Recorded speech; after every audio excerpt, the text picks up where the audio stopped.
Assalamualaikum warahmatullahi wabarakatuh. Perkenalkan, nama saya Juhaina Fakirah dengan NIM 6243121085 dengan mata kuliah Filsafat Pendidikan dengan prodi Pendidikan Kepelatihan Olahraga. Baik, di sini saya akan mengkritisi esensi, tujuan, dan permasalahan pendidikan secara bertanggung jawab. Berikut ini adalah beberapa poin yang dapat dikritisi terkait esensi, tujuan, dan permasalahan pendidikan.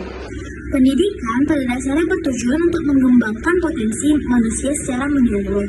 Dalam esensinya, pendidikan tidak hanya terbatas pada transfer ilmu pengetahuan, tetapi juga pada pembentukan karakter, nilai moral, dan kemampuan sosial. Namun, seringkali pendidikan terjebak pada pendekatan yang sempit, yaitu hanya menilai hasilnya dalam bentuk angka dan tes. Hal ini mengabaikan pentingnya pengembangan aspek-aspek lain seperti kreativitas, empati, dan kemampuan berpikir kritis. Esensi pendidikan yang seharusnya membentuk individu holistik dan mampu berkontribusi positif terhadap masyarakat seringkali terhambat oleh fokus berlebihan pada standar kurikulum yang rigid dan tidak relevan dengan kebutuhan dunia nyata.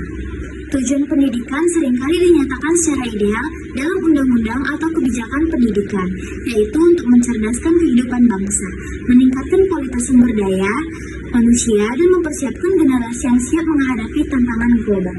Namun, dalam praktiknya, ada ketidaksesuaian antara tujuan yang diharapkan dengan realitas pendidikan yang ada. Berbagai negara termasuk Indonesia masih terjebak dalam paradigma yang lebih fokus pada pencapaian akademis daripada penggambaran nilai-nilai kehidupan moral dan keterampilan sosial. Tujuan pendidikan hanya sering dilihat sebagai alat untuk mempersiapkan tenaga kerja terampil, juga dapat mempersempit makna pendidikan itu sendiri. Padahal pendidikan juga seharusnya menjadi sarana untuk memperkenalkan dan memupuk nilai-nilai kemanusiaan, demokrasi, dan keadilan sosial. 1. Kesenjangan kualitas pendidikan. Salah satu permasalahan besar yang dihadapi pendidikan di banyak negara adalah kesenjangan antara wilayah dan status sosial ekonomi. Di daerah-daerah terpencil atau miskin, akses terhadap pendidikan yang berkualitas sangat terbatas, dan fasilitas yang ada seringkali tidak memadai. Hal ini menyebabkan ketimpangan dalam kesempatan belajar yang bisa memperburuk ketidakadilan sosial. 2. Kurikulum yang tidak relevan. Kurikulum pendidikan ini di banyak tempat masih banyak terlalu fokus pada hafalan dan ujian standar, tanpa memberikan ruang bagi pengembangan kemampuan praktis dan kreativitas. Kurikulum ini kaku dan seringkali tidak dapat mengikuti perkembangan teknologi dan kebutuhan pasar kerja. 3. Ketergantungan pada ujian dan nilai. Pendidikan yang berfokus pada ujian dan angka sebagai ukuran keberhasilan dapat mengabaikan kualitas pembelajaran yang lebih mendalam. Hal ini juga dapat menyebabkan stres di kalangan siswa dan mengurangi minat mereka dalam belajar. Proses pendidikan ini seharusnya menekankan pemahaman yang lebih mendalam, bukan sekedar mencapai angka-angka di atas kertas. 4. Ada keterbatasan sumber daya dan infrastruktur. Banyak sekolah, terutama daerah tertinggal, kekurangan fasilitas dasar seperti buku dan pembelajaran, laboratorium, teknologi informasi, dan guru yang berkualitas. Kekurangan ini memperburuk kualitas pendidikan yang diterima oleh siswa, menghambat pengembangan potensi mereka. Dan yang terakhir, pendidikan yang terlalu formal dan terpusat.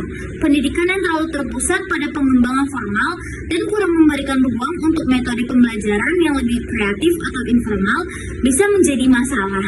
Pendidikan seharusnya memberikan ruang bagi pendekatan yang lebih beragam dan kontekstual, yang mempertimbangkan latar belakang dan minat siswa.